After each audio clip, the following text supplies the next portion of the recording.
Today I'm going to be doing my informative paper speech about how income affects a child's success. Today my audience is my father, and he will be videotaping me.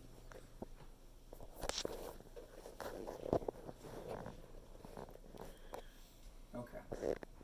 So today I will be discussing the topic of how does income affect child's success. Some say the amount of income a family has might be a factor of whether or not your child becomes successful. In order to know how people's annual income affects success, we're going to have to find a definition of what success is.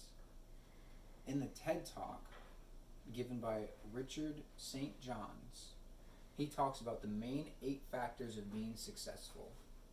These factors are passion, work, focus, ideas, pushing yourself, improvement, service, and persistence.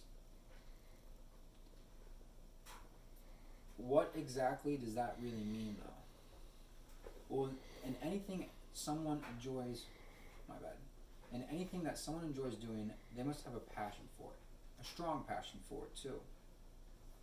Compared to anyone else, you must have a stronger passion. Type of passion that will tie into making them want to work harder than anyone else. They have to have that drive, that motivation, the inspiration.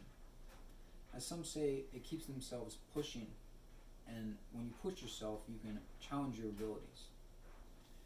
Making sure everything that you do is great and becomes greater and more efficient. Another part of passion should include motivation for helping others. Now, this isn't always the case, and everybody doesn't always do it, but it should be considered. It should be considered when you're trying to be successful.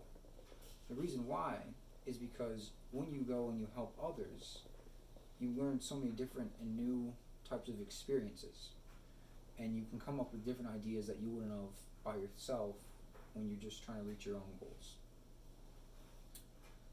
Another major factor in success is opportunities. An individual has in his or her life. Most low-income families, the kids live in poverty, and some of them don't have resources available to them like others do in the higher class. Another one of those examples would be the schooling systems and all the different schools. Families who might have a kid in a low-income school are only limited to so much and can only have so much for their kid because the school system isn't as great compared to the ones in the higher school system that pay a little bit more money. Kids can be exposed to negative things in poverty and low income areas as well. It has a huge influence. The findings set out an annual report of the state county educated system from the School and Service Incorporate Oxford revealed that half of secondary schools are still judged to be not good enough for kids. Most kids live in poverty with a single guardian that has the constant stress of providing for that child. By having this amount of stress, these guardians can become depressed, or sometimes their stress can come over the kids, and the kids can develop their own types of stress.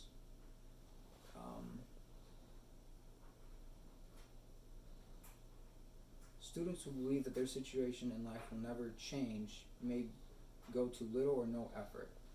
So when the kids have stress, and they go to school, and they kind of become cognizant of their whole situation, they can realize that there's no hope and that they will always live in the poverty that they come from, and they might not try to become better.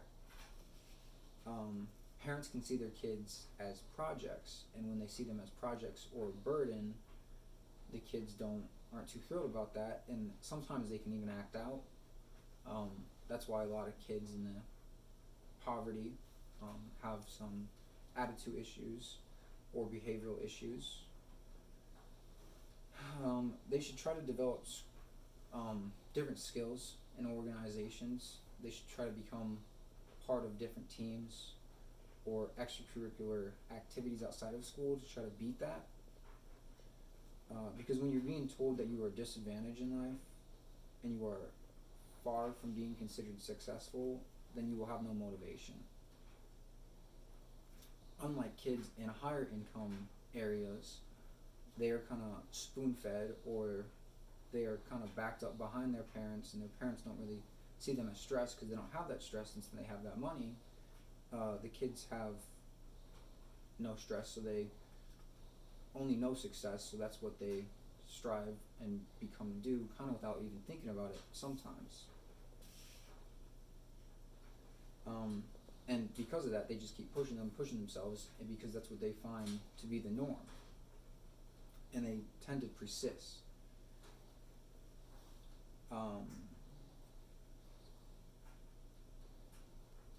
We can see that wealthier economic people are more open and tend to have more opportunity compared to poor economic people. Now, there's always some outliers that go against this rule in life and become very successful when they come from poverty, but the majority of folks in poverty tend to stay in poverty, and the folks that are wealthy tend to stay in the wealthy side of the higher class. The biggest thing that mostly contributes to the type of person someone will turn out to be is the influence and the types of parents that they have. Thank you for listening to my speech today. That's all I got.